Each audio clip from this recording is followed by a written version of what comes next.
Good evening, everyone.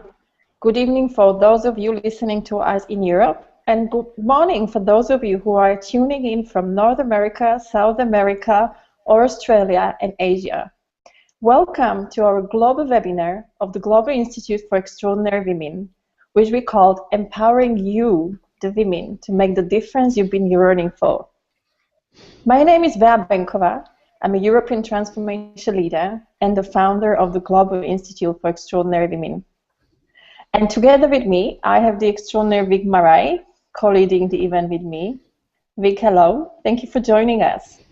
My privilege. Vic and I will be co-leading and hosting the event for you. And together we have a group of extraordinary transformation leaders that I will give space to introduce to yourselves later. But before I go and introduce themselves, I really wanted to thank each and every one of you for listening to us and tuning into us tonight. I know that we have women from over 16 countries registered for this webinar, so I wanted to say hello to all of you. I know that some of you already have been walking the journey with us, with GIFEW or me, for a few years. Some of you have not, but doesn't matter. Welcome to all of you. And I really wanted to acknowledge your commitment and acknowledge for who you are, that you gave up this time to tune in with us and join this extraordinary conversation that we're going to have tonight. So let's go. We're going to have around 90 minutes. So we're going to be broadcasting from 8 p.m. Central European Time till 9:30, or we'll say the UK 7 p.m. till 8:30. And I'm really committed with everyone on the call that we're going to promise and deliver on the promise that we promised you, that you get really present to what's available for us inside, having all the extraordinary tools and structure that we can have and that right now are available for us to make the difference. And we're also going to explore the conversation, why women and why now? And what is the opportunity and responsibility for us in bringing forth a new paradigm and being of service to ourselves, our families, our communities, and our society. So let's go and have a great time.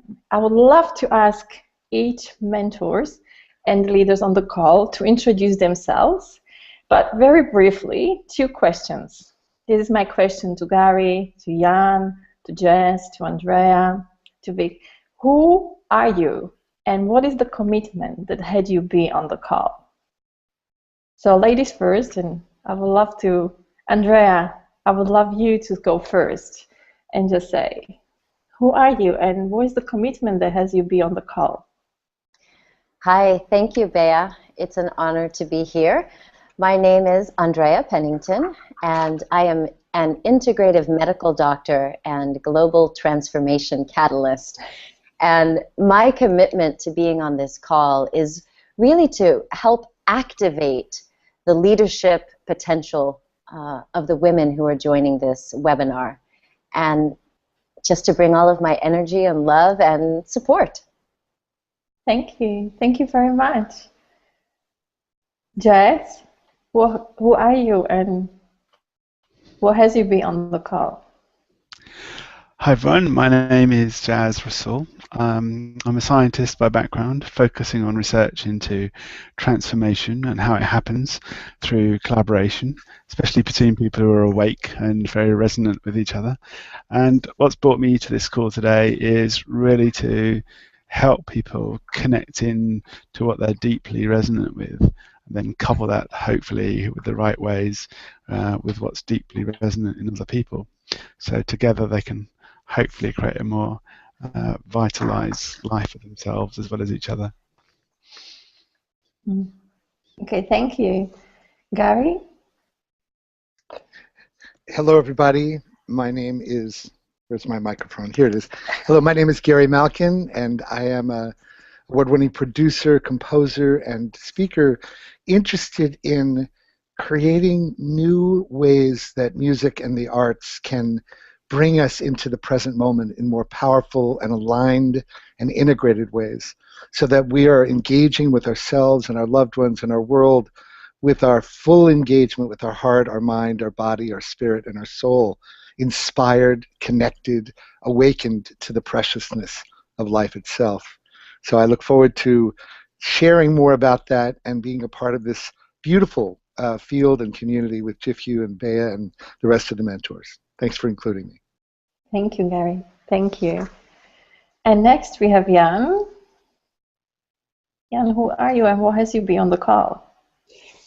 Hi, everybody. I'm Jan Polak. I'm a pioneer of meaningful and purposeful business, and I'm also a proponent of a new business paradigm. So basically, I'm the one who moves the consciousness within the organization so that they can start seeing things differently and viewing business in particular, but collaboration, talent, and purpose in a different way, and in a more empowered and more integrated way. And what has me be here on this call and my commitment here is to open up a new horizon, in terms of what we see is possible. A new horizon, what we see is the opportunity for us to do in the domain that we are most engaged in, and that's the domain of business and our work life. And hopefully, or my intention at the end of this call is that you will have your horizon expanded and see more possibilities in terms of what you can accomplish and what you can experience inside of that domain. Okay, great. Well, how about Vic? I know you're co-hosting this webinar with me, but I'm sure that you would love to also share who you are and why you're here. I would love to, and you won't be able to shut me up, but I know I got a minute.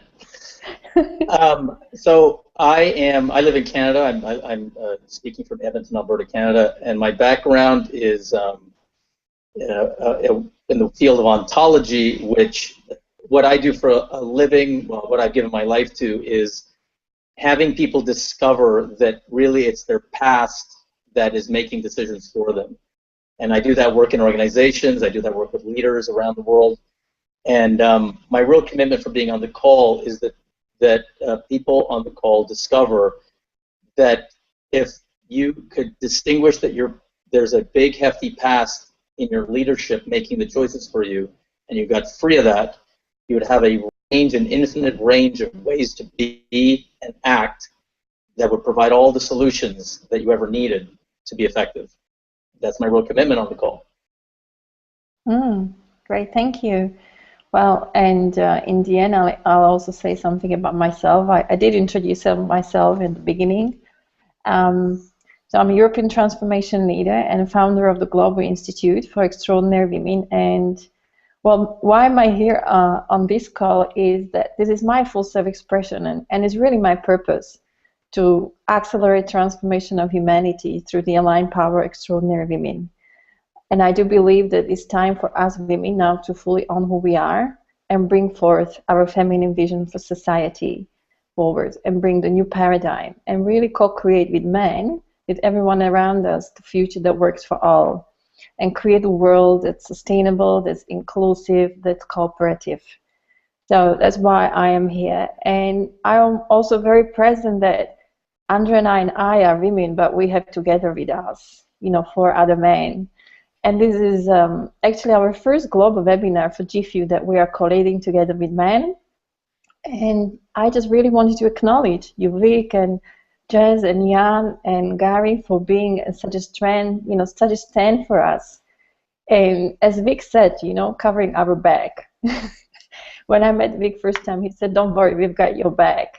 And it was such a great experience, when you are respected and supported, and you have this amazing energy, bringing you forward and really supporting you from the background. So thank you, and I wanted to acknowledge that as well. That's just present for me right now. And Vic, I'm going to hand over now the word to you. And I just wanted to remind all of you that we send you a preparation to think about, because we really committed that this webinar is very interactive and you get a lot of values. So we ask you to think about the area of your life that is important for you, that you want to make a difference to, in which you are not as effective as you would like it to be. So that's really our invitation, that you listen to everything that we're sharing through that context, so you can see for yourself how you can be impactful and practical already in your life right now. And I would like also now, Vic, to introduce the 2 intentions of this webinar, and then to take us to the conversation forward. Vic, over to you. Awesome. Great.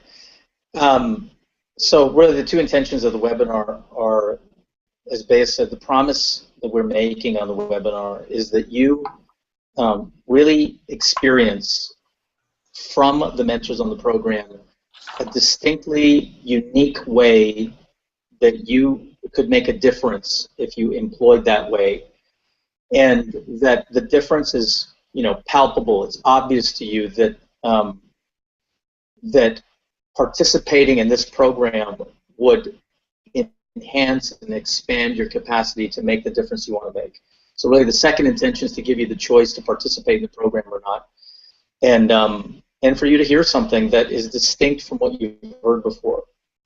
And you know, as I was preparing to co-lead with Bea, one of the thoughts that ran through my head, because I really do have Bea's back, and I really do have the back of my wife and women, I thought of the nutty thought of actually leading this in my mother's house, who's 79, and because she would literally love to hear you could say, who she raised and the fulfillment of her contribution being the way I wound up. But she's got a cold, and I hesitated because she'd probably cough once or twice, and then she'd disrupt the call.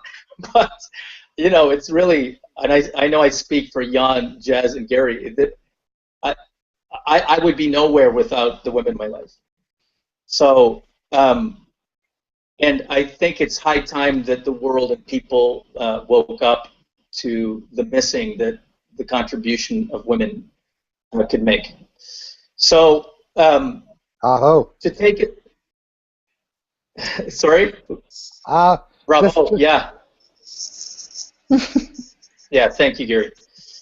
So, the next part of the call is really, we wanted to provide you an opportunity to fulfill the promise of the call, to really discover for yourself the way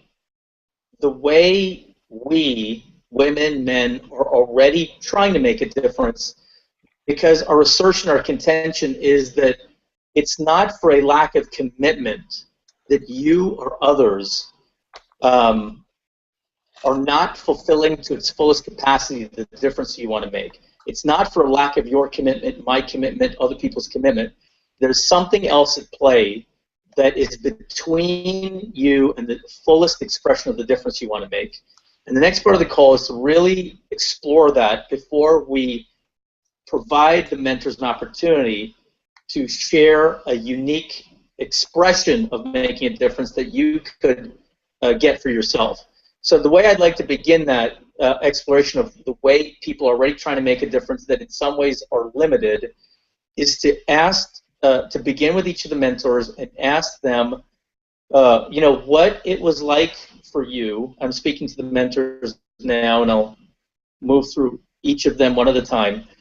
What was it like for you, given your extraordinary commitment to people and making a difference? What was it like for you before you discovered that thing which you're about to contribute on the call to us? So, and for everybody else on the call listening, you know, I invite you to listen to what, you know, Andrea is first going to share. You know, what was it like for her before she discovered that thing that her life now is for? And think for yourself about any questions you have about what Andrea shared. And then I'll move through Jazz and Gary, Jan and Bea, and then finally myself to say something about that. But think for yourself about any questions you have about what each of us is going to share. So Andrea, you know, what was it like for you before, you know, I'll use the term woke up to the work you now live your life from? Oh, thank you, Vic. Well, before I had my grand awakening, I was really in a path of conformity rather than fully embracing the creativity that I know now. I was living in a pattern of striving for approval and acceptance that drove me on a path of achievement, you know, and I was always trying to, you know, be smart or be, you know, accepted and tick off all those boxes. And I downplayed my truth, like my own desires and passions, and instead channeled most of my energy into fitting into the boxes of other people, or focusing on helping other people achieve their own goals while my own were really not being fulfilled. I wasn't fully aligned with living and speaking my truth. Although I was, somewhat aware of it, I felt it, but I didn't feel empowered enough to share my truth. So, I didn't want other people to feel bad about themselves, so if I accomplished something, I would immediately downplay it and then start pouring myself into other people. So I was not fulfilled.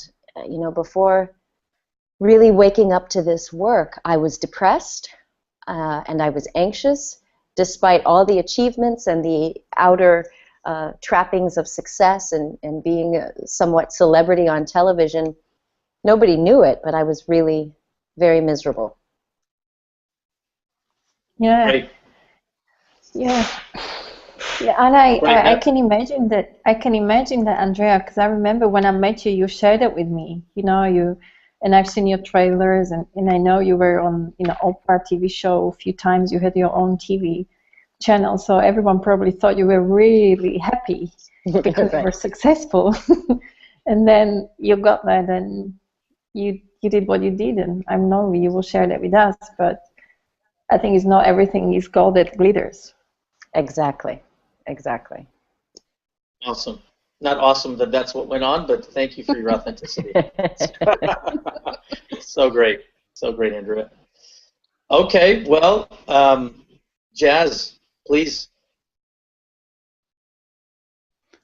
Well, I think for me, my distinguishing kind of line that is dividing my past from my present and my future, it comes probably at a time of where I became homeless back in 2008.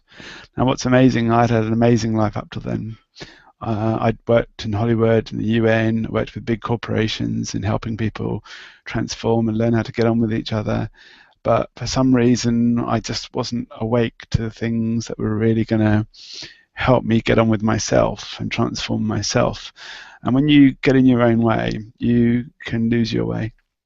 And I think that's what happened with me. I got in my own way. And I just couldn't find my way to what was important in my life. But it came to a head when I ended up homeless because I was interested more in helping somebody else than I was in helping myself. But one of the consequences of that was I learnt that I was not awake to certain things. I was sleepwalking my way through life. And if you've ever seen someone who sleepwalks from a distance, they look like they're awake. They're making cups of tea, they're doing things. And however, if you get up close to them and have a conversation with them, you'll find that they're in their own little world and they just haven't got a clue about what's really going on in the world around them. So they can easily fool a lot of people into thinking that they're awake. And that's kind of how I think I came across to a lot of people. I think people looked at me and thought I was an awake person. I was doing awakened things. But the reality was I wasn't. I was sleepwalking. And I ended up sleepwalking my way into homelessness. The lesson for me, which I'll probably talk a little bit later, was that in order for me to get out of that situation, I needed to wake up. I needed to look at how to get on with myself, how to collaborate with myself, and then find what it is that needed to transform in my life so that I could make a difference to myself and hopefully to the world. So that's my history. I'll talk a little bit more about what's happened since then a little bit later. Awesome, Jez. Thank you. Gary, what was it like for you before you woke up? There are a number of key distinctions that shifted when I got clear. And, even when I got clear of the thing that I'm about to share with you, there are subtle layers that have continued and are continuing to skins and ways of being that aren't serving, that continue to shed. But the big distinction is that I like Andrea, which is necessary part of the hero's journey. I was constantly focused on proving my value by my external success, which is a very common early stage of development. You want to prove your value, and I, but when you look deeper at that, what it was everything was about me, me, me, me, me. Essentially, my world was self-centered and self-focused, this constant need to compensate for a deep sense of of lack of self-worth, and how funny that all the focusing on self-centeredness, which I always looked like a very loving and beautiful, heart-centered man, but essentially it was always about what can I get from any situation or person. And what's shifted in this work, as I've learned to integrate my heart at a whole new level, a willingness to be vulnerable and authentic and tender, as I've shifted into being more embodied, and mostly I wasn't in my body at all. I was walking around like a head and a heart, but no body at all, and as I've shifted into these new senses of, I suddenly became really passionate about what can I give in this moment. And how can I be so filled with gratitude that I'm a stand for giving rather than taking? And that is, the most profound shift that happened, that I would say that I was before I, quote unquote, came to this work. And the last thing I'll say, just because I'm probably going over time, is before I was very much head-centric, conforming to the world's need for qualification and quantification and defending yourself, and now I'm much more into a present moment focused place of being. But so essentially I was very much in the future and the past, and not in a state of, okay, in the mystery of the now, what wants to happen now, this second, and let go of any preconceived notions. That's one of the things that I didn't have at all, that I'm cultivating more now as I evolve. So that's my story. Awesome, Gary. Thank you. And you're welcome. Yeah, Bea. Yeah, hi.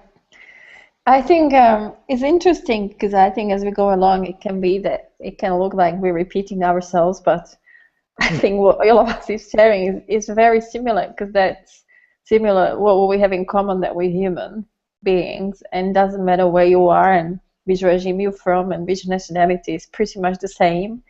And all of us were successful in the tradition of making a world, so it's going to be very similar. But personally, for myself, I was born to believe I will make a huge difference. That's how I was raised. That's what my parents told me. But before I woke up or really got my moment, I could really say that I was very driven. I was very focused. I was very goal and target oriented. And in the context of the current operating, I can say I was very linear. So I would have a plan. I was very driven. And I really hated if something screwed up my plan. So I didn't like people. People were obstacles, and I was really in control. So the level of flexibility and agility was minimal. It really just, I could say, pissed me off, made me upset, and created a lot of negative emotion, because I was so much in my head. And everything that was in my head derailing my plan, I thought it was a negative. And then what I got is much more complex, that in the moment, and what I'm getting last few years being on the path, and I will share with that later, is about actually being tuned while we are here and really distinguishing whether it's a signal from the universe that we are off the path and we need to shift, or whether it's just a barrier and challenge we need to transform. And then having complete flexibility and agility to shift and keep calibrating. And I'll share about that later, but that's really the most difference for me. Awesome. Yes, and the theme continues. Deal with yourself. Jan, you better not say something about yourself now, dealing with yourself. Jan, what was it like for you before? Well, as Bea said, there is not an original story here, because I think what almost every one of you described, I think those are some of the natural patterns that we are not just born in, but we buy into them, and we just really commit to making work. For me, it was very similar to what Andrea and Bea were saying. Is I was a high octane achiever, driven on massive ambition, and that's how I have lived. I've been running away from home, but I've been accomplishing a lot, and basically I would accomplish whatever I put my mind onto through my intention and hard work. And at some point I realized, I accomplished this, I ticked off that, I did something which was considered impossible or very hard or something that was miraculous, and then I was not very fulfilled as a result of it. So I found a new goal, and it was a never ending. It looked a little bit like running around in a maze or on this wheel that never gets anywhere, but you feel like you are going very fast. And so that's something that is very similar to what you guys were saying. What I also experienced, and this was a really powerful experience, is this separation. I would say disconnection. On one side, I had these things that fueled my ambition, my accomplishment, and those were the things that I needed to do to be successful. On the other side were the things that I really enjoyed doing, the things that I really loved, and it gave me deep fulfillment, but they were not on the path. And I would be oscillating or putting aside one aspect for the other, and that was a very energy draining experience, and also it was not very fulfilling. So I could see that something was off, that I can only be this way and be successful, and not be this way, or there was not much space. And if there was space, this space was in free time. But as you may imagine, if you're very ambitious, there is not much free time. So there was not much space for that. And the third aspect that I noticed is that I was very much engaged world of improving things and making them work, which was fairly consistent with the ambition. And it was like, particularly in the business world that I was involved in, it was about making things work so that there is more return to shareholders, so that there is better results, so there is higher and ever increasing efficiency and performance. And while I was very good at that, it was again the same result: successful but not fulfilled. And I realized at some point is that I became quite resigned, and I asked myself the question: is it worth it, and why? Why, and what's the purpose of it all? And interestingly enough, when I kind of integrated these things together, I realized that life didn't become easier, but it became more meaningful. It became more, I would say, creative and full, and also it became more responsible, because the responsibility for catering for all the aspects was a big missing for me. So, like Gary said, that my life was a lot about me, and if it was not about me, somewhere at the end it was about me, and it was hidden. So and sometimes I hid it. I put the facade. It's because of this and family and that, and the list is endless. But if you peeled off that sticker, you would always find self-interest and me as the major benefactor. So not an original story, but I think very personal. And I would say I could relate to what you guys were saying as well. Awesome. Great, Jan. And my flavor of that was when I can tell you the year I kind of woke up. It was 2008, and I before that, well, in 2008 I discovered that I was born in Guyana, Georgetown, Guyana, South America, and I came to Canada, and I discovered most of my life. I discovered that as a kid, I made a decision that I didn't belong, because I was surrounded on a playground by people I didn't look like me, said different things than me, and what I discovered was I had spent my whole life until 2008 in some fashion or another proving my worthiness to belong. And what that looked like was being the fastest, smartest, exact same thing, driven, blah, blah, blah. And all that was a blind spot for me.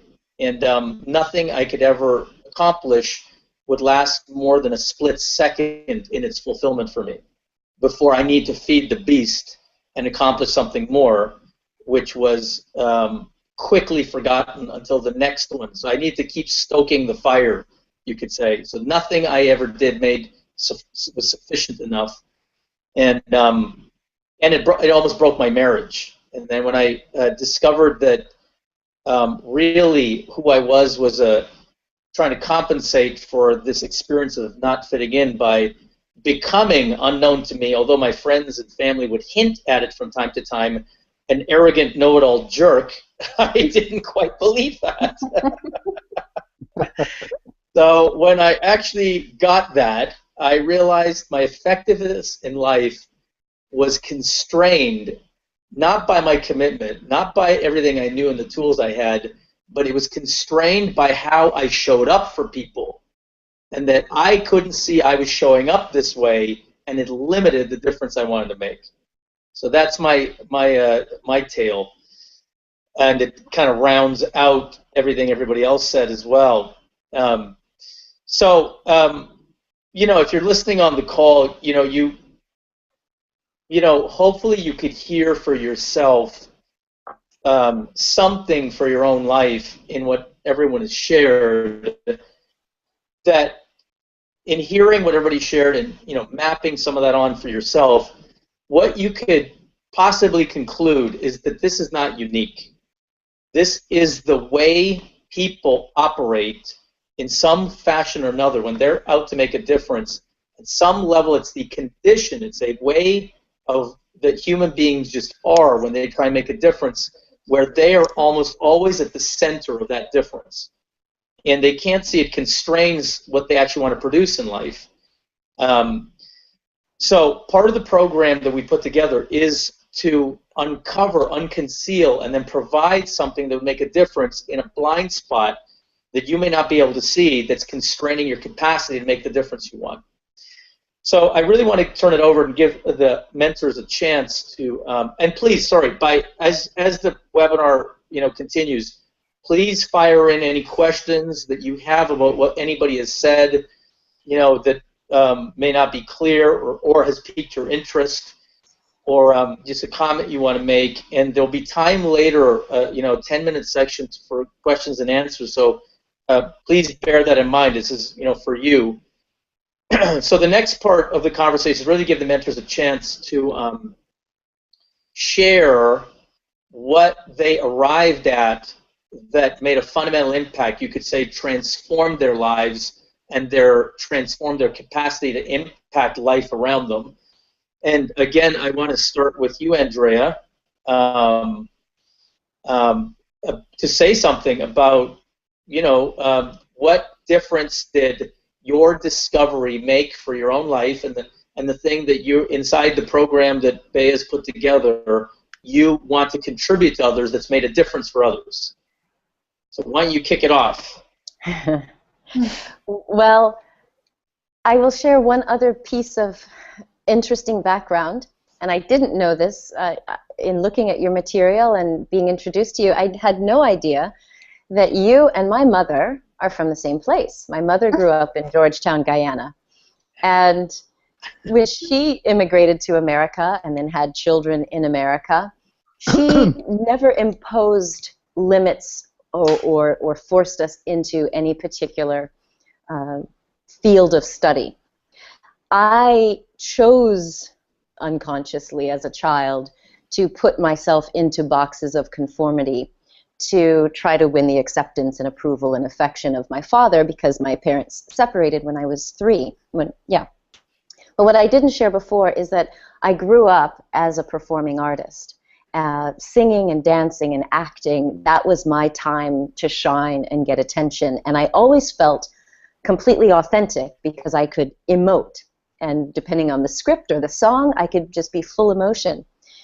But what I came to notice in my second year of medical school was this depression and this feeling of just sort of the blues because I wasn't playing music anymore. Of course, being in medical school, you have to focus, focus, focus. But it really came to a head for me in 2005 when I was, you know, as Bea shared, I was at the height of my career, hosting my own TV shows. I had been on the Oprah show, I had my first book out there, and really making millions of dollars, you know, something that people in my family hadn't done. And what was really remarkable to me, the turning point, was hearing my father say, "Don't you think you should just get a job at a hospital?" And I thought, I've got this wellness center, people sending me people, their worst patients from all over the world, and Oprah saying that I'm, you know, this, that, and the other. And I realized I'm never going to get his approval by trying to reach these little boxes because I don't play in his paradigm. And it was an epiphany for me because I realized all the time I had spent was sort of a waste. And all of the time I could have been emoting and sharing my gifts in the media and acting, that's when I realized something had to change. Unfortunately, in 2005, I took a trip to Europe, and I decided to not go as my TV persona. I went as the artist, known as Drea. And it was the strangest thing that just having that intention, all of a sudden, people were responding to me as if I was some known artist. And I got put on stage, and I sang in Saint-Tropez and Barcelona. And then I got back to my hotel room just within days of having to return to that big-time TV career in America. And I was just crying my eyes out, saying, wow, when I'm on stage here and these people are just getting me, and I feel so alive and fulfilled, I don't want to go back to that box. And I literally cried out, and in meditation and prayer and sobbing, I asked God to take my life. Now, I wasn't suicidal, and I wasn't going to kill myself. I just said, I don't want to go back to that. Take my life, take my talents. And I realized then that through I won't share it all, but I had an out-of-body, near-death-like experience where I caught in a glimpse how my entire life had been shaped by my choices, and that as a unique soul, we all come here to live our unique gifts. And no matter what we choose, it's for us to choose. And I knew in that moment that I was completely loved, and I didn't have to try to win anyone's approval. And it was at that moment that I felt free to be fully me. And over the last 10 years, I've been able to share that with other people so that I'm showing up authentically, and I'm now empowering other people to learn who they really are, to love who they really are, and then to live who they really are so that they're sharing authentically in their business, in their relationships, at home, in a way that brings all of their vitality to the surface. So that's the, sorry, slightly long-winded explanation. Awesome, awesome. Well, you and I obviously have to talk. Oh, yeah. Yeah, that's great. Okay, cool. Jazz, what would you like to share about the difference you make, you woke up to, and the difference it made for you personally and with others? Well, as I said earlier, at that point where I was homeless, one of the things I realized was I need to wake up, I need to learn to collaborate with myself in order for me to transform my life. And in the months that followed, I actually got referred some clients, several £1,000s each, and I came out of that hole I was in. But they were referred to me because of the work that I was doing with energy as a scientist, and how people's energy in terms of their consciousness could be harnessed for them to discover what their purpose was and go on to fulfill it. And I started to build a system to help people get a measure of their own energy, their own relationship with themselves, their purpose, their flow in life. And I started off with doing on a piece of paper, asking people just to score themselves and how well they were meeting their needs and even helping others with theirs. And it developed into a whole coaching system that kind of blended together the East and the West, because a lot of psychology and personal development is very Western focused, very goal oriented, but in the East there's a lot more focus on energy, on intention, and on a sense of presence. So being trained in martial arts, I thought I'm going to use some of those principles to see if I can help people get to discover what they need to do more of in their lives, what they need to do less of, and what do they just leave alone because it's not broken, doesn't need fixing. It's very Eastern from the point of view of yin and yang and tai chi. There's things that you've got to do more of, which is very masculine, very yang. There's things that you need to do less of, which is very all about restraint and about calm, it's feminine. And then there's the thing in the middle, which you just relates to things that you need to leave alone because they're incubating, they're fine as they are, they don't need to be changed. And these three principles of doing more, doing less, and leaving things alone really emerged in Western language as support, challenge, and reflection. It turns out that, our best friends, they give us support when we need it, they challenge us when we need it, they stretch us, and they also help us by being great sounding boards and helping us reflect. And those three things, support, challenge, and reflection, they're like vitamins in our lives. If we don't get them every day in the right doses, we don't get to grow. We can end up suffering. So support, challenge, and reflection are what I would call social vitamins. And you need to get your 3 a day, every day. So the work that I did eventually got encoded into software, where I started profiling people and looking at how well they were meeting their needs, how well they were supporting themselves, challenging themselves, and helping them reflect. It turns out the people who were doing that really well, they tended to be really on purpose. They're very centered, they had a lot of life, they had a lot of clarity in their lives, and the ones that didn't, just like if you don't get vitamins normally in your diet, you end up suffering, you end up struggling, and you don't function as well. So those people who didn't get the support they needed, the challenge and the reflection they needed, they ended up usually struggling and getting in their own way. And this came to a head a few years ago with the riots in England. That actually started here in my neighborhood after a person got shot by the police. And I ended up working with the police and local community leaders and young people to try and find out what was going on that led to those riots actually emerging. And after doing some research, I came back and reported, often sitting in the operations rooms with the police inspectors, saying, look, there's great work going on in the community by every one of you, but unfortunately you're not really doing great work with one another. And I coined a term to describe the condition that was going on in the community, and I said, all of you are suffering from collaboration illiteracy. You're just not literate in how to collaborate, starting with yourselves as individuals. If you have young people who just don't know how to collaborate with themselves and they get in their own way, they will lose their way. And if they go and hang out with other people who also lose their way, they end up in gang situations and lots of other problems. So I basically said the solution obviously is collaboration literacy. People need to learn how to get on with themselves and get out of their own way so they can find their way in life. And it came down to those three things. It came down to people learning how to get themselves the support they needed, the challenge and the reflection. And this is very much my own life journey at this time. I was learning to support myself, stretch myself, and reflect on the right things.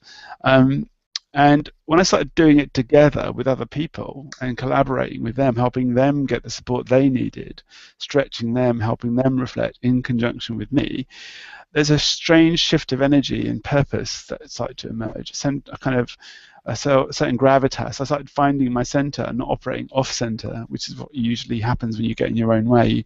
You don't operate from your center, you operate from your periphery. And one of the consequences was that the European Union ended up giving me an award for looking at collaboration and how it could be used to enhance innovation and creativity in the London creative and digital sectors. I worked with Goldsmiths and Kingston universities to do that.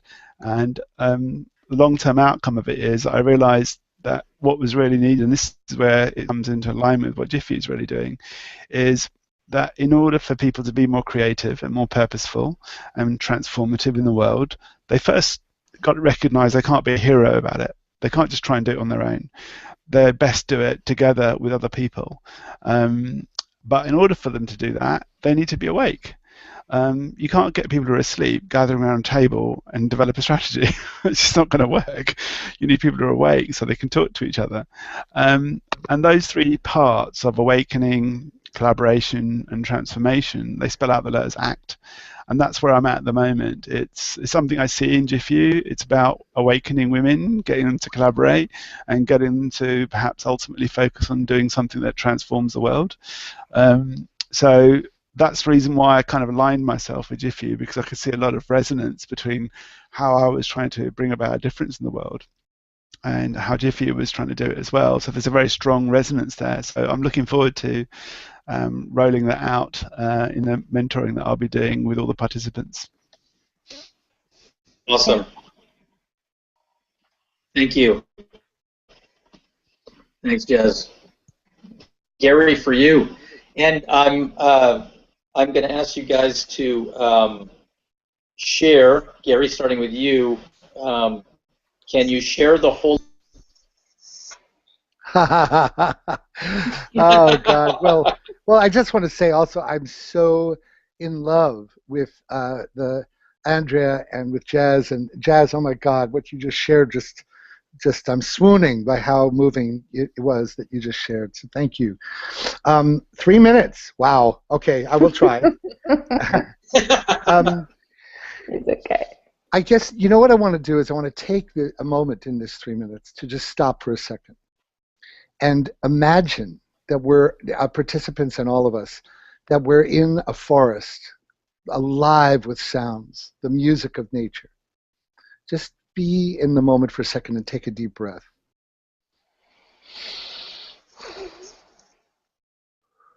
And big, long exhale. For me, the ultimate healer and the awakener and the one that catalyzes us into the present moment, the one that can never be bested, is nature itself, is Gaia. It's the mother presence of the earth.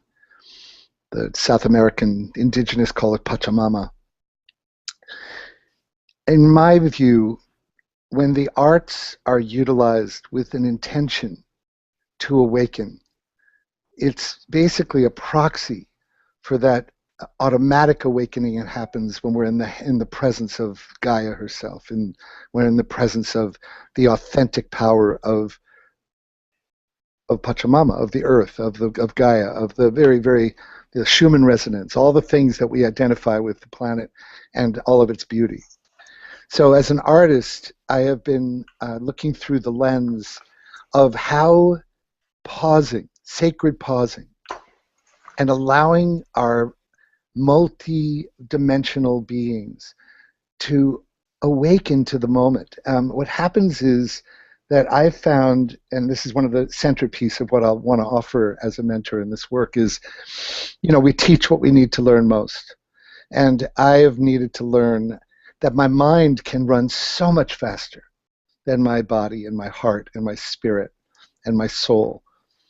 So I need a little time. I love Jazz, what Jazz said, collaborating with yourself. Because there really are many, many places, the body of the mind, the body of the body, the body of the heart, the body of the soul. These are different bodies, they're different languages, they're portals for understanding ourselves. And what I found is that the arts, music, poetry, story, visual beauty, these are portals into languages that have correlations to our heart, to our spirit, to our soul, that resonate at different frequencies with these different parts of ourselves. So we walk around as walking heads, as human doings, as many of us are alluding to. And so my core mission is to use the mystical and visceral experience of beauty itself. And so as you go through this magnificent training with these very beautiful and authentic mentors that are sharing their different experiences, my goal is that if I could collaborate at every level, would be to offer a new way to experience multisensory beauty and media and music and art that are sacred pauses into the remembering of who we are and what matters most. In this core belief, which is Life is focused action and intention at every millisecond, wrapped in the arms of surrender. Focused action and intention wrapped in the arms of surrender. And that involves, I know I'm probably past the 3-minute mark, so I'll just try to wrap it up. The core issues are honoring the power of integrating these elements, our head brain, our heart brain, our gut brain, honoring the integration of our left and right hemispheres, honoring the integration of our head and our heart. All these levels of integration can't happen by thinking about them. They will happen by you giving yourself the media and music and art and beauty vitamins that are visceral experiences that allow you to wake up to the moment in all its profound and multidimensional glory. So I'll start. The last thing I just want to say is a key factor that I found that was part of my awakening was recognizing that at every moment it could end. And so I've developed a whole body of work around transition literacy, whether you're being born or whether you're dying. It's like, I love this collaboration literacy Jazz talked about. Transition literacy involves showing up to recognize that rituals must be on some level, even if it's just a breath. They have to be integrated to recognize whether something is being born or dying at any moment. And that adds such a richness to your life and to the learning and to the evolution process that we're all committed to. If you wouldn't be on this call if you weren't committed to evolution. I know I went over 3 minutes. I'm sorry. I'm done. It's okay, Gary. Well, thank you, and I know that Vic is going to take it forward. I just want to say, I love your work because I think what you're bringing, integrating the art and the music and the whole multisensory transformative media, and I loved you saying that it's like enzymes, right? The music and enzymes, right? And Jess talks about social vitamins, and you talk about enzymes, and you share about all these tools and transformative media tools that are generally on the outskirts of society as something now artistic to listen to when you've got a free time. But I love your commitment that when we're up for making a difference, there's a whole space that we're not tapping into that we can use as tools, and especially as enzymes, which is really at the center, isn't it, to process all the changes that are happening in the world, and everything is spinning up, everything is collapsing. And I think as leaders, it's important that we're nurtured and nourished and are empowered with something that allows us to process and digest and metabolize the shocks, because we're breaking new grounds and we're creating new ways. Well, and just that's what I love about your work, Bea, and your commitment. And frankly, what the commitment of the divine feminine and the feminine presence is. The women have always been embodied examples and commitments to the multisensory component of life, to bringing our heart and our head and our experience into the moment at its core. So I just love your commitment to understanding that we need to process and assimilate things at a deeper level than just our mind. And thank you for that commitment, Bea. I love that. Thank you. So Vic, over to you. Back over to you. You're up, Bea. So just keep rolling. That's fine. Well, I think what made a huge difference to me is very similar to the mentors I got, and I'll go and share it through the metaphor of music. And Gary gets me because it's one of my passions, but I didn't know how to integrate it into my work and stand and purpose until I actually reconnected with Gary. But I do believe that I got that all of us came here to fulfill a specific message. All of us came here for a specific reason. So my image is always about this world and constellation of leaders who are creating something new and bringing something new for the world, and this is everyone who is listening to. And I got that all of us came here to fulfill a specific message and have a specific place in the world. And that place is for every one person's difference. Like, I came here to claim my space, and Gary came here to claim his, and all of a sudden I saw all these people and women making difference, being in the right place. But it's like a music, and for me it's like an instrument. And I got that even the best Stradivari violins will not play its music and the tune that it came here to play unless it's fully tuned and fully calibrated. So all of us came here to play this sound, and the music but not until we fully integrated, fully align with why we're here, and then we're following our heart and activating our gifts, and really be in the area that makes our heart sing our passions, that we can play the sound, that we can actually came here to play, and we're resonating on the level that we came here to resonate with, and then connect with the people who are actually aligned or resonant with our sound. So I see together is a symphony. But when I look at the society right now, it's like kind of painful, because you see people who are not actually playing the sound as the instrument they came here to play. So that really shifted me from being only linear and very cognitive and very rational to using this whole multisensory experience, astrology, vibration essences, and all the tools that we have available as a humanity to bring together. So I think all of you on this call are expression of my commitment, my work, because over the last 7 years I came and connected with you, and it was so resonant. I just felt like, well, now is the time to bring us all together, to start generating something together, and then bring our own tools and distinctions and the way we make a difference individually to synergize it and fuse it together. So that's what I wanted to say for myself. Hope I made myself clear, because I'm very picturesque. Very clear. Very okay, clear. Awesome. now Vic, how about you? How was it for you?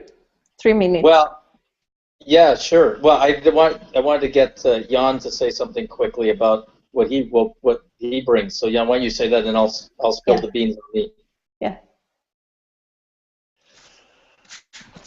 Well, for me, it was very dramatic. I started like the shift from that state that I described before, or from that way of living and looking at the world, was extremely dramatic. There was death in the family, a broken marriage, and I still didn't get it properly. So you need to go a little bit more dramatic, and there was a burnout. So I basically ended up being exhausted and burned out, and that was a moment when I started looking at things slightly differently, and the shift was kind of if you can imagine, it's never a straight line. It's not like on those graphs that I used to present to executives how the earnings are going to increase. In life, it's never like that. It's a windy road, and I experienced what I would say is the major theme was a theme of integration, and a theme of I would say a shift from just putting the effort to getting into flow. That was a big thing, because I got burned out doing something which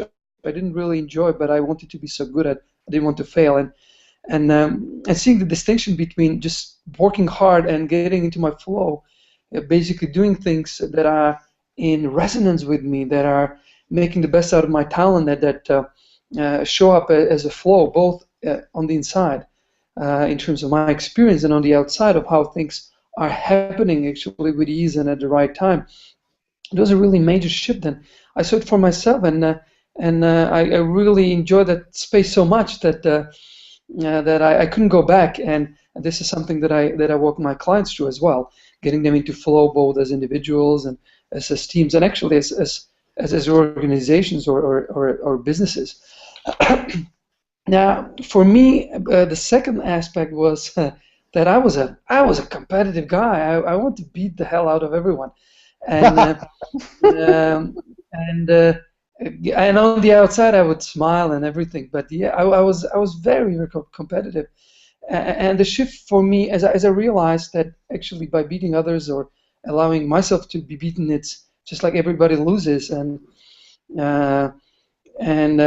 qualitatively, I'm now much more in a space of connection, of collaboration, of building trust, and building something that can be much larger together, rather than competing, looking at how can we collaborate, because there is so much potential to collaborate. There is actually, I realized that I cannot do things alone, and if I want to make a big difference, it's very hard to do it on my own. Even if I'm in some way a Superman, I cannot, save all the, falling trucks off the bridges on every single continent, every single city. So there is this space and an opening for collaboration, and it's very interesting because I studied leadership, I studied organizational behavior. Everything that I studied was about collaboration, but I didn't get it.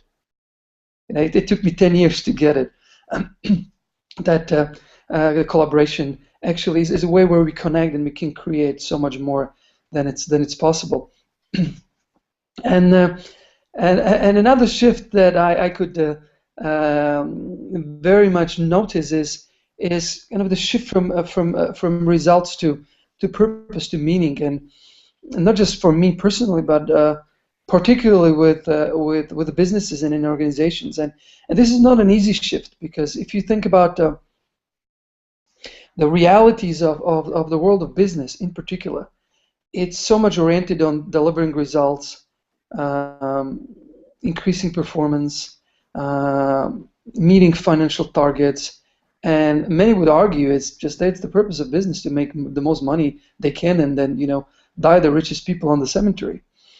But it's actually something else that I discovered is this kind of turning around the means and the aims, and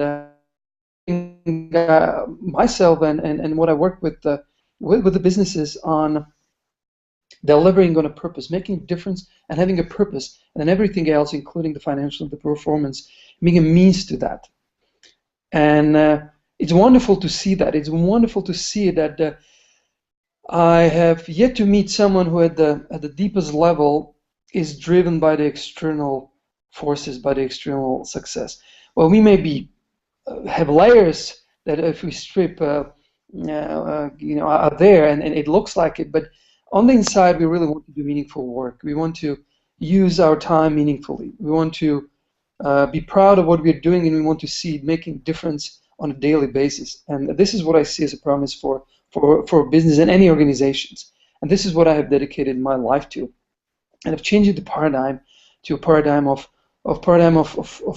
flow, of trust, of collaboration, of purpose, and therefore for a much larger meaning. And paradoxically, this tends to deliver much better results with a lot of ease. And for me personally, I can see a subtle but important shift. And this is kind of paraphrasing the word of Richard Barrett, and it's not being the best in the world. And boy, I wanted to be the best in the world. To being the best for the world. It's the change of one word, right? But it makes a whole lot of difference, and that gives me a very different context to operate from in everything I do. And I think that's the opportunity for a small shift, which makes a large transformation for all of us. That's great. Thank you, Jan. For me, the difference when I woke up, and again, my thing that used me was trying to belong and fit in. I deal with a lot of corporate clients, and I remember I got invited to make a difference with a very large situation in Canada to bring on an environmental technology to capture and sequester carbon. Anyway, it was a $4 billion deal. And it rested on one meeting with 7 people that I was supposed to impact.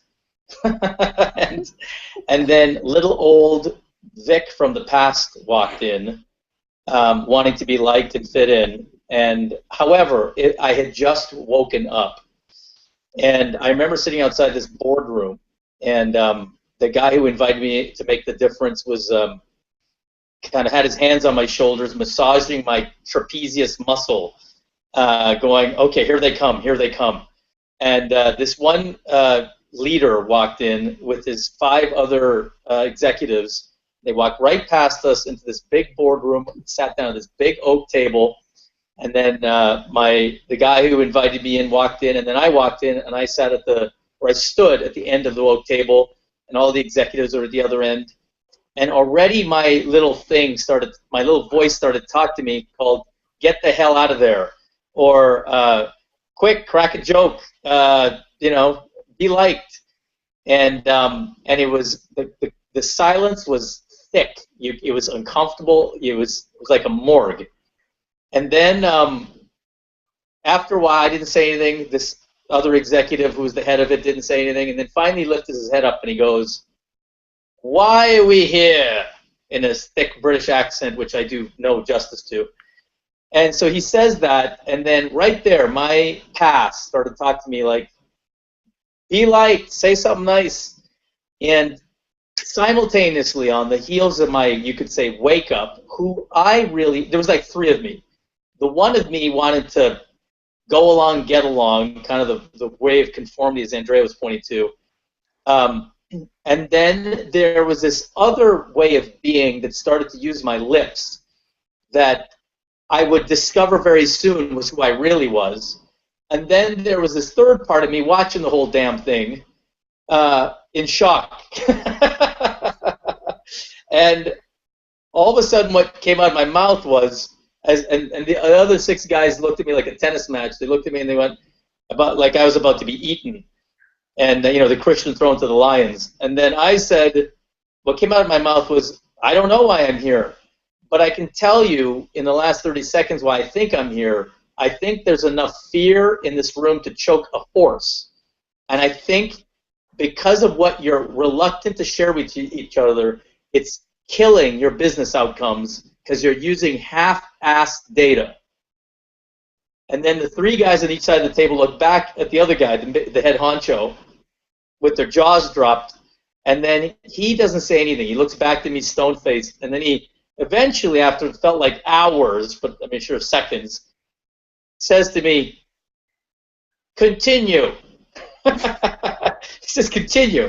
So and then I continue. And then this third part of me watching the whole thing is even more in shock that this new voice keeps talking. And the new voice says, look, and each of you are culpable in this, and you, my friend, the big guy, are the biggest one who owns most of this fear. And you would be on the hot seat first if we were to do work together, and you would have to be up for that. If not, we'd be wasting our time.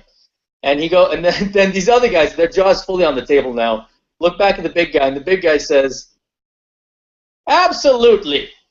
And then that became an 18-month engagement. We got the deal done and so on and so forth. But that is, of all the things, I could share many things, is a practical example of when I woke up to that I am not the 6-year-old who decided he didn't belong. The world was my oyster. And then what came on stream was the capacity to be bold, straight, compassionate, vulnerable, generous. And I share that because that is the expression of directness that I got access to that I never had access to, that started to contribute to the world in ways the old way of being couldn't. So that's my one of my various tales of victory. But I'll stop there, and I want to thank everybody. Really, that was just great what you shared. It gives you a flavor of what is being brought to the program over 9 months. You'll have an opportunity to have each of us contribute that to you. And I want to take a moment, Bea, if we can, just to have some questions. Yes, that's what I wanted to maybe a couple, 2-3 questions. Yeah. I wanted to suggest we take 5-10 minutes to answer a few questions, and then we can go through and then share more about the program, and then we can go more to the question if there are any. So I do have a question here, and I would love, Andy. We have a question from Andy in the UK, and I think Jess or Gary would be great to answer this in my view. And that is, I really admire the openness of having men as well as women on the panel. Can the panel talk about the importance of surrounding yourself with people of both genders who will support you, not just one? And do we each bring something different to the table? I think this is a question about what's the value of the men and women being together, collaborating, but also about the value of the field instead of the individual. And I think, Jess, it would be great to answer this question as the field working, and I suppose is really your cup of tea and your expertise. One of the reasons I aligned with GIFEW was I was conscious that we were moving into a time, an era in history, where long enough had women supporting their visions, and it hadn't really gotten us very far in the world. Lots of war, and lots of poverty and lots of imbalance in terms of wealth and a whole bunch of other things. I really felt on every occasion I'd seen the feminine play more of a role in leadership, I'd seen the world become a better place. And that feminine, of course, could come from men as well as women. And I thought it's time that the feminine needed to be supported more, not necessarily become dominant, but it needed to have more time on the stage, and it needed support from the masculine. It needed technical support from the masculine, and that's kind of what drew me into helping out with GIFEW, because of that possibility of encouraging the masculine within everyone to help the feminine within them to come up with some better visions for themselves and for the world. And when you look at the universe, actually, from a fundamental level, go down below molecular atomic levels, quantum physics, which is the most proved scientific theory there is, if you look at the mathematics of it, it describes the universe in very simple ways, which if you ever work with quantum physics professionally, like I have, then one of the things that you can't escape from is that the reality that we're in is constantly being created by what I would call a masculine force and a feminine force interacting with one another at fundamental levels in the universe. Now, when these masculine and feminine bits of forces and physics and maths get together, they give rise to the things that we see in the world, the physical reality that we see, the particles that make up our bodies, for example. So masculine and feminine naturally interact to create the universe that we're in. So if we were to ignore that and go and live a life where we didn't do that ourselves, then whatever we created wouldn't be natural. It would be unnatural, and we would feel it. We would feel like it's out of place. It's like forced upon us, and it doesn't feel right. It doesn't fit. We wouldn't be in flow. So all of these consequences would come up because simply we weren't getting masculine and feminine to join in a marriage within us. And like I said, that can apply to men as well as women. But it ties into the very idea that there is a field of energy around us that's constantly creating through masculine and feminine interacting with one another. And I know that that's kind of one of the ideas that is behind GIFEW, the idea that these energies fuse at fundamental levels, and those energies can fuse inside of our minds as well. And when that happens, then we get to be natural, we get to align to ourselves, we get to be in flow. And when we get to do that together, then amazing transformations can happen in the world. So masculine and feminine are always getting together at fundamental levels in the universe. All GIFEW is doing is packaging it and making it something that's accessible for everybody to create the kind of life that they want, and perhaps even make a difference beyond themselves in the world. Yes, thank you. Thank you.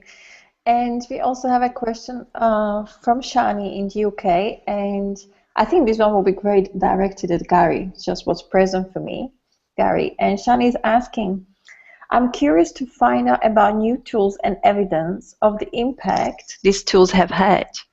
I want to get examples of how the concepts translate in real life, so I gain insight from others' direct experiencing of applying them. I'm asking Gary because I know that Jazz is doing a lot of scientific things with his tools, and Shani knows him as well. But I think, Gary, you also mentioned, you work also with your tools and what you bring into the table, and you did the experiment. So I think if you can share with us what was your experience of the impact the tools that you bring into the table and to the world have had on people. My gosh, yeah. So what I guess I want to put you on spot. I just want. Oh no, please. That's what I'm here. Put me on the spot. Absolutely. What I want to say is about this is that we're experiencing currently a renaissance of quantification.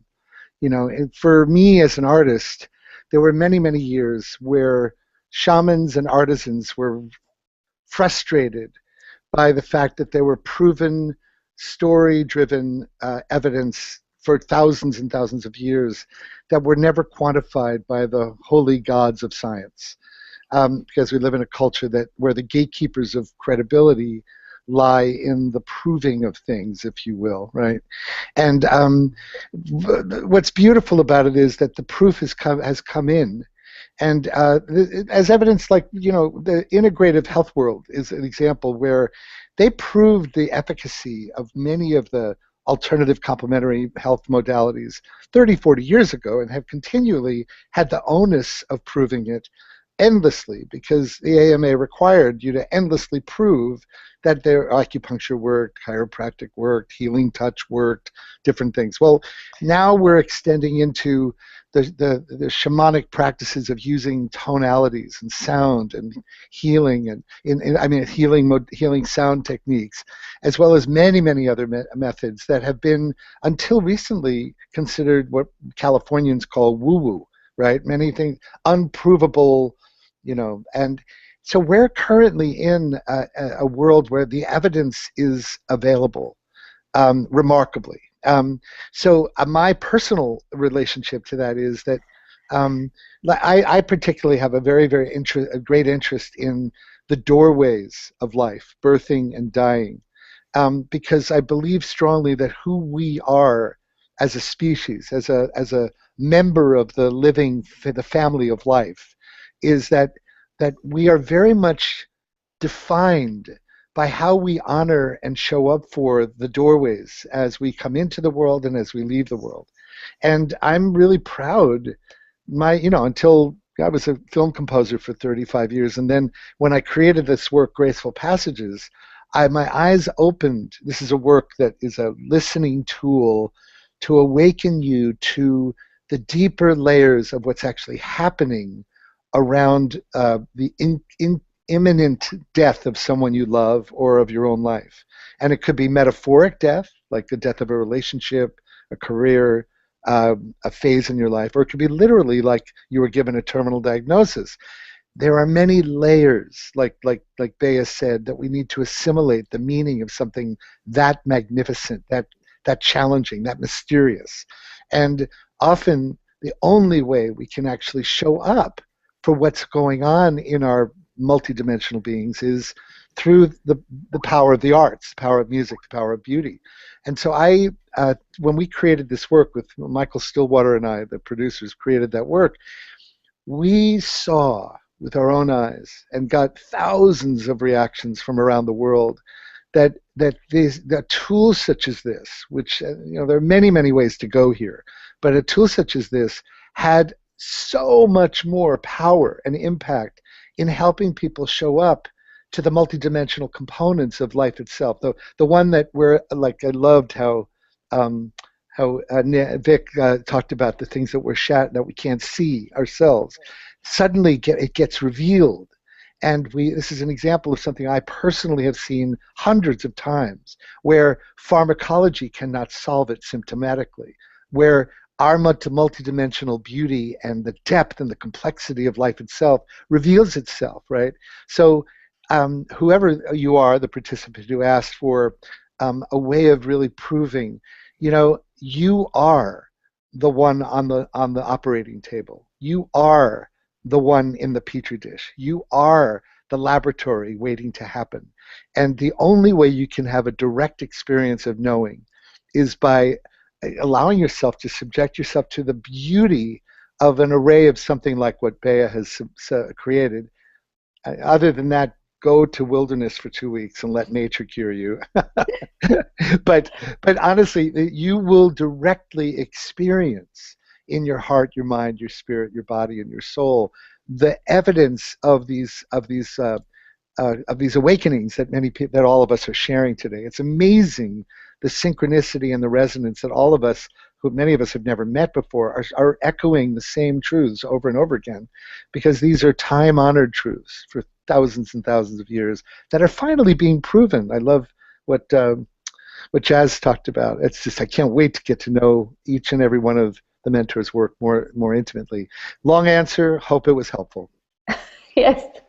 Well, thank you, Gary. And we're going to have a question now for Andrea. I think the next question that is going to be right is going to be it's perfect flow of the questions that are happening right now on the webinar. Those of you who are watching us, I just wanted to share with you that later on, in the next few minutes, we will also share with you about the program we're putting together, which I'm really excited about, because after 7 years of bringing everything together, I finally have all these leaders that are come to stand for the same vision and bring all of your tools and consciousness and the way you impact leaders together. And as I was sharing and thinking about it today, and I share with Jazz, I think we're only scratching the surface on this webinar to say what the impact is going to be and the value for the participants. Because I cannot even imagine what the impact would be of all of us bringing our tools and the way we already work with the field and make difference in the world. When for 9 months we'll put in a specific design for the women in the program, align with their purpose, with why they're here on the planet, and then mastering the tools for themselves to make the impact and bring it to their community. So we'll share more about the program so you have the opportunity to see whether this is something for you and resonates. So keep your eye on that one. Don't leave, even if we cross the 30 minutes, 5 minutes right now from now. And this is a question from Andrea. Andrea, here is for you. And that is from, actually, Andrea from Slovakia, so what a synchronicity. And she mentioned, she said, no, I think, from Sonia Yani, I apologize. It says, dear mentors, have you experienced some transformational moment which came like a strong message for your body, from your body? And I know, Andrea, you have a lot of experience with this, and you're also a medical doctor, and you implement a lot of practices. So if you can share yourself from your experience, if you experience any of these mentioned in the questions. Absolutely. The body is this wonderful messenger. And as Gary and Jazz have pointed out, many times we are very dissociated from our bodies. Some of us get stuck in our head. Others get stuck, in the heart or off in la la land. But the body can be this wonderful way of communicating what we need next. And one of the keys, 3 of the keys that you've heard in our conversation between all of us is this concept of flow, the concept of integration, and the concept of alignment. And so for me as a medical doctor and working with traditional Chinese medicine and acupuncture, my whole focus when I work with a patient is about bringing them into alignment and harmony. And so for myself, my dis-ease or disintegration of my heart and my soul and my body and mind, it manifested as depression and anxiety. So it was as if there was a part of me wanting to get out that I wouldn't let out, and so it manifested as just either extreme anxiety or extreme depression. But one of the challenging cases that really became remarkable for me as a doctor and a healer was a woman that came in and she was having problems with her bladder. And she was getting sort of what we call a spastic bladder, and she was ending up with an inflammation. And in talking to her, I could intuit and tell that the way she was operating in work, she was very conflicted and constricted. And she was basically driving that energy into her bladder.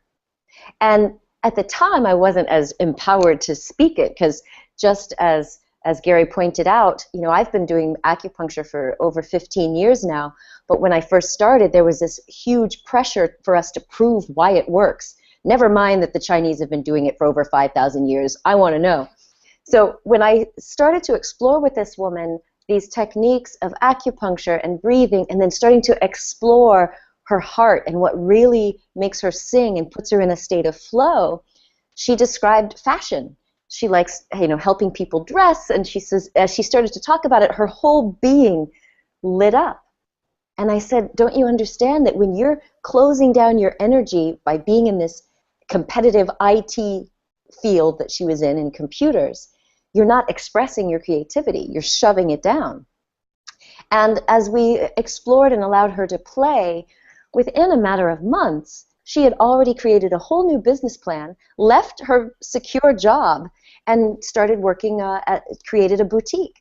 And now, this is 10 years later, I see posts from her on Facebook, and she was just interviewed and got a mention on TV, and her boutique is thriving. Like, she was able to leave it behind, and her body just had to get sick enough for her to listen And fortunately, we're sent to someone like me who could sort of dig into, as the Chinese do, the root cause, not just putting, pharmaceuticals, Band-Aids on and masking the symptoms. So to that question, yeah, the body is this wonderful messenger, and there are times that you can ask your body, just literally you yourself, ask your body, what message are you trying to send me that I may not be hearing? And it can communicate almost exactly what you need and exactly what's wrong. But we'll be exploring some of those tools as well during the program. Yeah. Thank you, Andrea. You really reminded, I think all of us had this experience. And in my experience, the universe sends the signals. And unless we hear them, it just keeps stronger and stronger and stronger. So yes. Some of us were lucky and they heard it earlier, and some of us not. And it's just kind of like, how far do you need to go to really get it? Yeah. To some people already going, they're going onto the near-death experience. But I believe that when you awaken and you're surrounded by people who are awakened, it actually allows you to do that earlier with not so much negative consequences, I would say. So that's the power and the gift of a field if you have around yourself with highly resonant people, but also who are in the highest state consciousness, and then bring it in your environment. We have more questions that I'm going to be asking the mentors, but as I promised, I wanted to share with you the program. Just very shortly and very high level, because you will have a direction to go and check for yourself. But what we're putting together now in GIFEW is a 9 months, we call it Constellation Mentoring Programs, with all the mentors that you see right now and you have experienced on this webinar. There are 2 others that couldn't be with us today. And one is Sandra Epstein. She is from the Atlantic rainforest. And she really brings in scientifically and also through her work, through vibration, the consciousness of the Atlantic rainforest, which is really critical for the next stage of humanity, because there's like a template of what the new paradigm needs to operate, and really bringing the wisdom and the way the flowers and the plants in the rainforest work through social behavior and how they thrive despite very little resources. And that's something that the rainforest resolved, and it's something that we haven't as a humanity. So we're bringing her as someone who's been always behind GIFEW and bringing the consciousness to the program as well. And then we also have Phil Clothier, who is the CEO of the Richard Barrett Value Center. And that's really covering the whole system of 7 levels of consciousness, and people being really clear where their values are and how they're mapped to their level of consciousness and what they need to do to move to the next level. So they have a lot of amazing practical tools that they've been employed, through thousands of consultants around the world, and we're going to be bringing selective ones into our program as well. So this is just in short, and just to give you a few ideas, it's going to be 9 months. It's going to be for 16 women. We envisage that it's going to be 8 women from Europe, 4 from North and South America, as we committed to diversity, and then 4 women probably from Australia and Asia and Middle East and Africa. So we really have the diversity in the program as well. And our commitment is that each woman that comes and joins these programs is fully supported by all the mentors together in 3 semesters. That's why we created it as a 9 months. And in the first trimester, you're going to get really clear with the help of me and Andrea and Sandra to get really clear and align why you're here on the planet. What's the message you came here to fulfill? What is your soul came here for? So you really create then an identity and a brand that's fully aligned with who you are and fully expresses who you are. So then you can go and start expressing that in the world and calibrating your relationships to collaborate, really create a field around yourself. Because as women leaders, we already have a field and we already have a selection of relationships right now because we are already making difference. But those relationships are not always calibrated and aligned with who we are. So there will be a lot of space for you and tools to employ so you can really adjust the field around yourself to be fully aligned with who you are and create like what we call a vortex, but it's really as a field around you so that's fully resonant with who you are. And then you go in action, and then you really support it by, the second trimester is really, we going to deploy a lot of Gary's work and jazz and all the techniques and tools for resonance and creating a field and vibrations. And in the third one, you're going to be really now in the right place with the right relationship and synergy set up and unlocked to go and have the impact in the society or in the community that you really care about. So what we say in 3 words is know your unique place in the world, unlock the collaboration and synergy, and generate a vortex that's aligned with your place in the universe, and then have the impact on the society or community you care about. Or as Jess says, Jess, I love the way you say to make a dent, you know, in the world, because a lot of are trying to make a difference, but we're really committed for empowering all the women leaders to make the difference. And I love your description of creating a dent that really has an imprint, an impact in the world with vitality, love, harmony, and everything set up around myself. So this is really the best way I can describe it right now in the words that I see for the world. And I would just like you to share from your perspective and from the science, maybe to bring your wisdom and background to what we're creating, and why is a program that we're putting together, which I believe important, that is not only individual coaching, but is not also a program which is just connecting individual leaders to do their individual growth, but together is creating something that GIFEW is and the constellation is, and that's the field. And what is the value of everyone being in this environment, calibrated together and connecting together, and as you say, tangling energies together as well, because I think that's a very important distinction you brought to me as well, to tangle each other's energy. And what does that mean? What's the real impact in our lives when we make a difference? How many minutes would you like me to spend on this? 2, 3, 3, 4, 5 max. 2, 3. Okay, well, 5 max then. But well, I love your knowledge and wisdom, so I'm sure it's, you know, valuable for everyone to hear this for their life. Well, I think there's several things to consider. I mean, my background in my first degree was in physics, so I studied nuclear physics and quantum physics. But one of the things I learnt very early from that was when I was studying nuclear energy. If you know anything about nuclear energy, then you probably know people release energy from things like uranium. But uranium has to be collected from ore from the earth, and in its natural form, you know, it's not very pure, but it is radioactive. It's bursting with energy, and a lot of the women that are probably going to come to the GIFEW program are going to be like that. They're going to be like in that ore form. They've got a lot of stuff maybe covering up their real energy that's bursting, waiting to come out of them. But in order for that to get to a point where it makes a difference, that ore needs to be enriched. And that happens by bringing together the women. Often, if you bring nuclear material just simply in the presence of other nuclear material, there's a natural interaction between those two pieces of material. They don't need to do anything. You don't need to do anything with that material. They just naturally interact.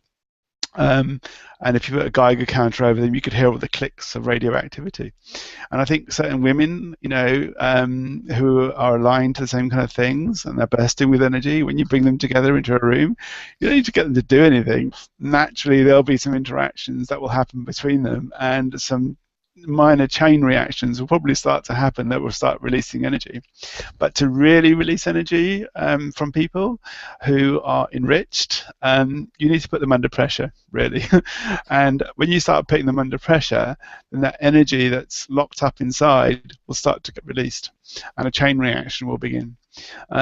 In the case of a person or a human being, the chain reaction will be in their mind. There'll be a chain reaction of thoughts and feelings that will start to spread to all the different ways of thinking that they have, and even start to affect all the different parts of their life. It will even go beyond them and start to influence people around them. Without those people even being involved, it'll be a natural kind of field effect. So over time, you don't want that energy just to diffuse. You want to channel it, you want to focus it. And it's very much like looking at the difference between looking at a torch, for example, and a laser. GIFEW is very much about women who are aligned coming together to transform the world. So if you look at a torch, it sends out light particles in lots of different directions. It illuminates the world, but you put your hand in front of a torch, it doesn't have any impact on you.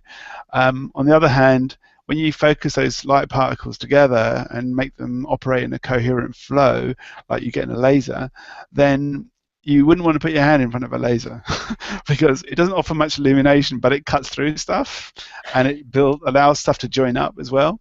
So one of the final things I think GIFEW is going to be doing is that process of focusing people's thoughts and energies who are on the program, so they can know when to illuminate things and when to channel the light in a way where they can use it to build and cut through things. That's an important faculty that will happen. So the process of it is quite interesting because it is kind of a paradigm shift. And I just want to make a final comment on that, which is that we are moving through a shift in how we think about ourselves and how we work with one another. And that in traditional circles would be called a paradigm shift. A paradigm shift consists of 3 parts. First of all, there's a new mindset. There's a new way of thinking everybody's having and saying, hey, that's not the way that things really are. This is the way things really are. The next thing that happens is those new ways of thinking, people start developing techniques to actually put them into practice. And then finally, to make it available to everybody, those techniques and that mindset are embodied into technology, and that technology allows for those ideas and those techniques and that transformation to be accessible to everybody across the world. So all these 3 things, the mindset, the techniques, and the technology, the mindset's on resonance. It's really about energy and focus and using it to transform what's going on in your life. And the techniques that are going to be offered by the mentors and by the other GIFEW staff are going to ultimately be contributed to by technology as well, so that you can scale up your effects. And rather than just having small ones, rather than just making a difference, as Bea was saying earlier, it's about making a dent. It's not about making an impression, it's about making an impact. So when you have the mindset and the techniques and the technology, the shift will happen for you to begin with, and then through collaborative practices, it'll happen with the people around you. So you'll end up in a support network where your energy is coupled together with others in a kind of unified field. And it means even when you're down, that unified field will continue to support you. So that group of women and the entanglement with their energies will ensure that nobody is ever left out alone in their struggles. Everybody will support one another and get the challenge and stretch that they need and reflection, so that they really become vibrant with that resonance that they have. So the ultimate outcome of the whole GIFEW program is really about that. It's about getting the resonance which builds vibrancy, and that vibrancy brings life. And when you've got life, then you don't just survive, you'll actually get to thrive.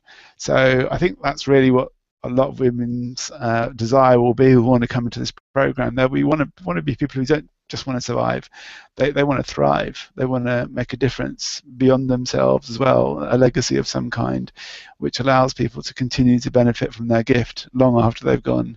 So I look forward to the women joining the program and getting the benefit of all the mentors that are going to be helping them out. Yeah, thank you. And I was looking at Andrea, she was nodding because her title says Awaken, Transform, and Thrive. So you're really on the nose there with her, Jess. And with everyone else is just nodding in their alignment.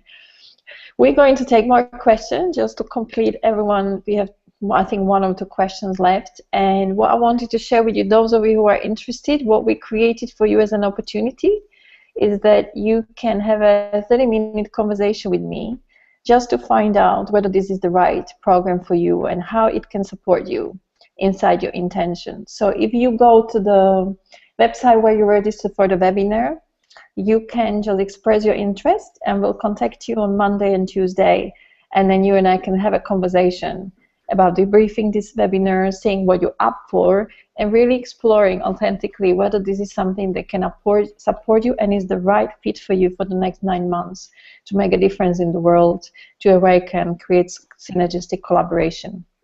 So you can have this link. We'll also email you this link, and you have until tomorrow midnight to express your interest. We haven't shared about this program publicly yet. We're going to share it with the world on Wednesday. And we really wanted to acknowledge every one of you for being here with us on this webinar, listening, already playing and engaging, because that's what really matters when we invest our time and energy into taking action. So if you think you want to explore it, then please express your interest by midnight tomorrow. It's the same link. We'll also email you where you registered for the webinar. So I'll keep the slide here up, and we have more questions that we would like to ask, and then I'll leave it to up the mentors who they think is the best one to answer it. And I think Jan and Vic might be really good ones.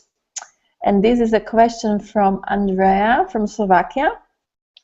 When you mention being in the center of difference, how can we balance the impact of the activities we do, being in that center of difference, but not to fall in that paradigm of only rushing ourselves every day, being so self-centered? Wow. And this is a question from a very young leader who is transforming politics in my home country, in Slovakia. So it's amazing to see how young people are already awakening and asking that question. Shall I read it again? Shall I read it again? Yeah, read it again, please. Yeah. Okay. So when you mention being in the center of difference, how can we balance the impact of the activities we do, being in that center of difference, but not to fall in the paradigm of only rushing ourselves every day, being so self-centered? I think what she means is, how do we balance keep being at the center of making difference and not going into self-centered space? That's what I got, but you might get it whichever way you want for yourself. And maybe it would be great for Vic and Jan if you want to share what you feel. What would be your response to that? How do you balance that? Yeah, well, I can say something about that. Yeah. Can you hear me? Yeah. How do you balance from not going to ego? Yeah.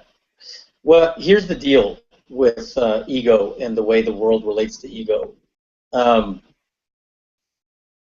answer the question, the first thing you got to get is the paradigm that is asking that question. So that's not Andrea asking that question. That's the condition asking the question where Andrea is. And the condition always has ego as bad. This is not particular to Andrea, but if you look in the world, ego is bad. So, you know, so to make a difference, a lot of people spend time trying to deal with their ego. Okay, if they have a certain level of consciousness, a certain level of awareness, the first thing they deal with is their ego, and they're always having a conversation for second-guessing the authenticity of their commitment, you could say. Is this for me? Is this really for you? And one way to answer that question is to get that your ego is an inherited birthright, and you better have it. And the more you try and deal with your ego, the more it asserts itself. So as the Beatles said, let it be. So one answer to that question is to, number one, you got to see, like when I gave you the example with my client, look, I get me trying to run for the hills when my guy said, why are we here?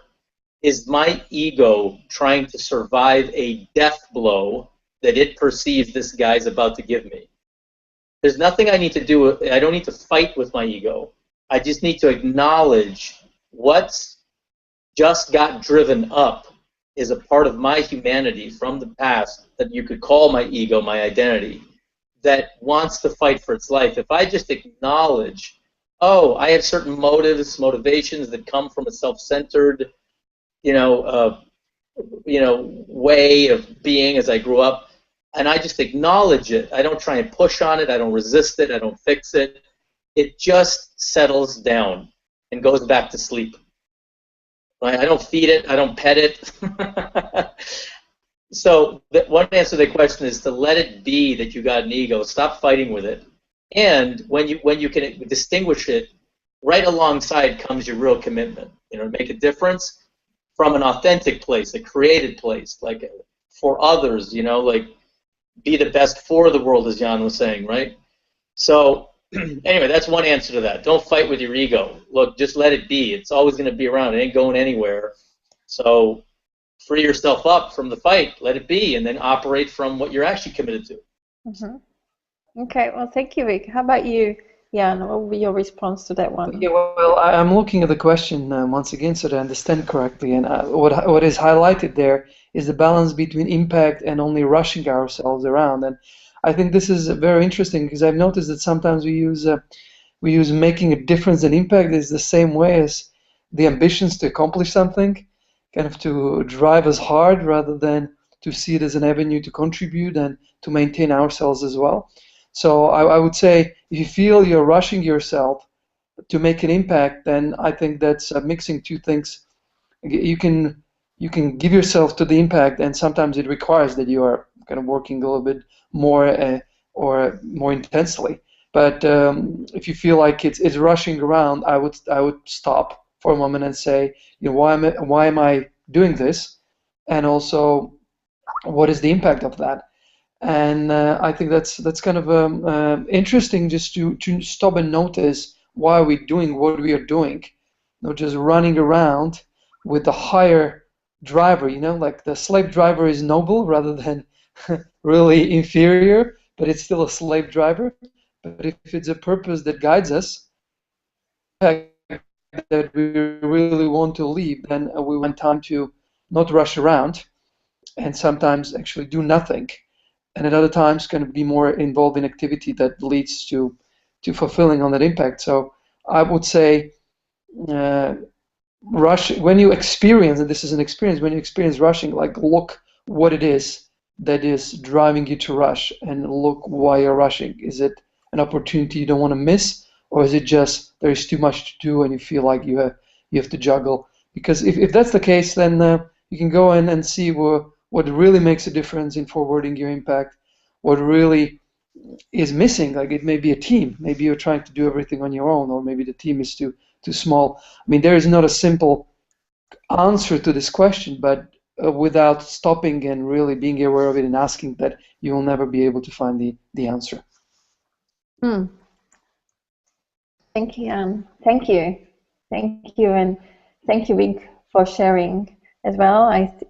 We also have a comment from Veronica, who said she couldn't be here until the end, but she said she wanted to say thank you for sharing about your own journey, to having the courage to be yourselves. I look forward to getting out of my own way and making difference as a woman and a human being. I think that's a really great way to sum up how this webinar impacted her. And I'm giving now the word to Vic, just to sum it up, complete it, and yeah, you can have the last word, Vic. Isn't that great? Yes, that's great. My wife wouldn't agree, but she says, "Oh, here he goes again." Yeah, well, I guess the last, the last. Go ahead. Before you do, I really wanted to just offer one tiny verse of a song I wrote as a way to honor music for a moment, because we've been talking so much. It'll take 30 seconds. Yeah, sure, Gary. So just forgive me. I know we're going on long, but okay. It's about this last question, and the verse goes, we fill our days with endless goals, yet we search and pray to find our souls. We're made of grace and a wisp of stars. Will you remember who you are? I just had to offer that because it was about running around versus being. Thanks, Vic. Take it. Wow. Great. Now I got to follow that. That was awesome. Yeah, well, the last thing I would say about it is, you know, one of the things that gets in the way of making a difference is, anytime you and I see what's possible, what simultaneously arises is an excitement, a hunger for that new thing, and right alongside it arises the threat to the way it is. So I really invite you, if you really saw something authentically available for yourself, that you take the action of scheduling a call with Bea to explore for 30 minutes whether this thing is a real match for your interests, for what you care about, what matters to you. And it takes something, maybe a small thing to schedule a call, but that's how you and I are built. Possibilities both alluring and at the same time a threat to the way it is. So it would take something. So that's the last thing I would offer, Bea, is to commit to some action and identify what really matters to you. And that's it for me. And it's not as good as Gary's thing, but if you let me sing, I would have everybody get off the call. They want to run away. All right. Well, thank you, Vic, and I know we're going to complete, and I just got present to what I would love all of us, well, not you and me, because we talk a lot, just to say from the sequence we went, what was present from being on the call, and what we wish for the participants going forward. That's just what came to me. So just wanted everyone to share what's present for us being together for 2 hours, sharing who we are, what we stand for, what we bring to the world. Andrea, would you like to go first? Yes, thank you. I am really present to an enormous amount of support and full conscious presence, both for us as mentors to share our gifts, but certainly for the people who are on this webinar, watching and listening. I just am so sort of overwhelmed by the high level of resonance and presence to be supportive. So thank you for including me, and I just am grateful to be a part of that field of empowering these women. Thank you. Okay. Jess? Well, I think a theme that's come up quite a bit is certainly the thing to do with resonance and thriving and life. And I probably can best sum it up, I think, when I was speaking to the election manager for Boris Johnson, who is the mayor for London. He and I were having a conversation about young people, and I think it applies here to the women who might be interested in coming in on this course. And he asked what could we do about knife crime in the London capital, especially around young people. And I said, for a start, you've got to stop shoving things into young people's heads, and you've got to start pulling things out from their hearts. You've got to realize these young people in our current era, they're not looking for a job for life like their predecessors were. They're looking for a job with life. And I think that's also true here for probably the women that are kind of thinking of joining this course. This is not about building something for life. It's about building something with life. And if you join the program, that's what you're going to get. And if you do that every day, if you do something which brings you life every day, then you'll have something for life that is going to help you thrive. So on that note, focus on bringing things into your life that are going to bring you life, as opposed to things that are going to be around for life, because you'll probably find the things that bring you life, they change every day. They're not necessarily eternal, and they help you make the most of each moment. And I think from my experience of Bea and her team, and the principles that people are going to be working with in this program, join the program. It's going to be something that you'll end up doing with life, and the consequence will be that you will be more vibrant and you will thrive. Thank you, Jess. Thank you. Gary? The few things that are just standing up, that I think it's pretty adventurous and beautiful that Abea has invited us men who are, I'd say, deep devotees of integrating the divine feminine in our different and innumerable, in different ways.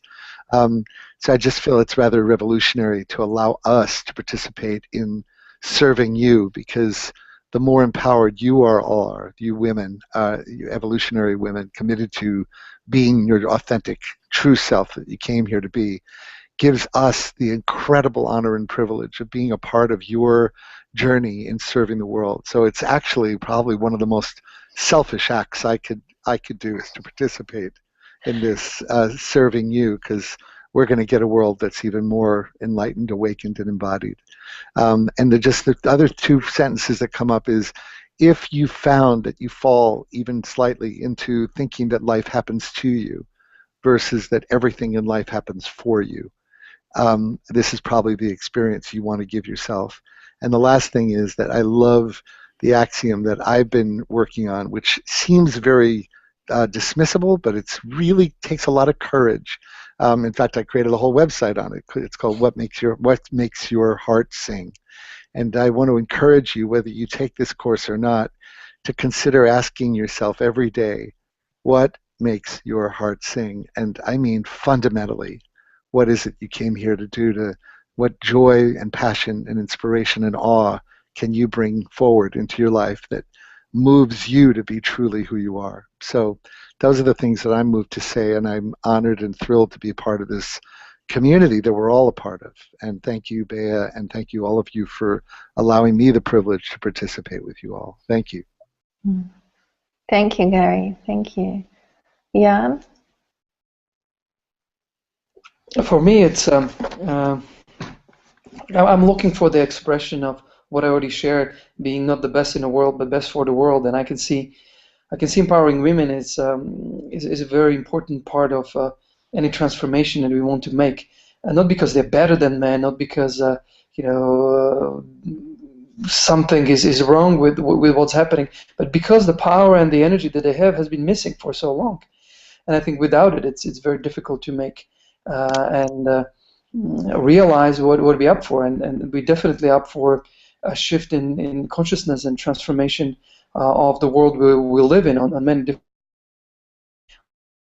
I see this that's the opportunity for women to step up, feel supported, not dispersed and alone, and be able to grow and step into their power, but into their authentic feminine power, and make those differences that they care about. And I think I'm just really excited to see what comes out of it, because it always is a reflection of what the people who not just show up but also step up care for, and that's where things are going to happen. And I believe that this program is like a incubator and accelerator of the change, and I know those few women that are bold and committed enough, they will step forward, and I'm very excited to welcome them on board and support them along that journey. Well, thank you. And this is the last final word to Vic. You lied. I thought I had the final word last time. No, this is the last time. Well, the last word for me is, in a previous call, Bea and I were talking, and I said in far more strenuous terms, with a lot of words beginning with the letter F, that, man, there's an elephant in the room, and if you look at the current state of the nation, men are at the source of a lot of what's not working. It's not even debatable. It's just the way it is. And it's like a mission. My participation is it's time to get responsible for that. Both women to get responsible for that, and men to get responsible for that. And unless that gets named, dealt with, empowered, there's just more of the same. And I'm just moved. It's a privilege to be with, like what you said, the question, Bea, was, look, I've got two women by my side to make that difference with, one more coming online as a mentor. And I'm a boy, so I think in terms of boy thoughts.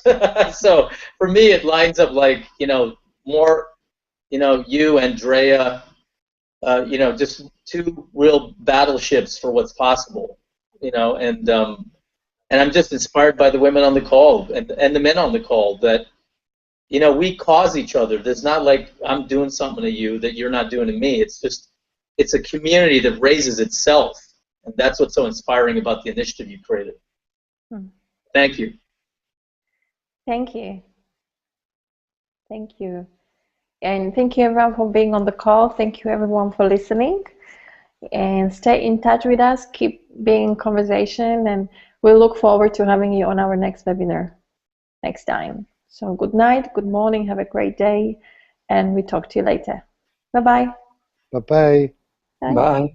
Bye.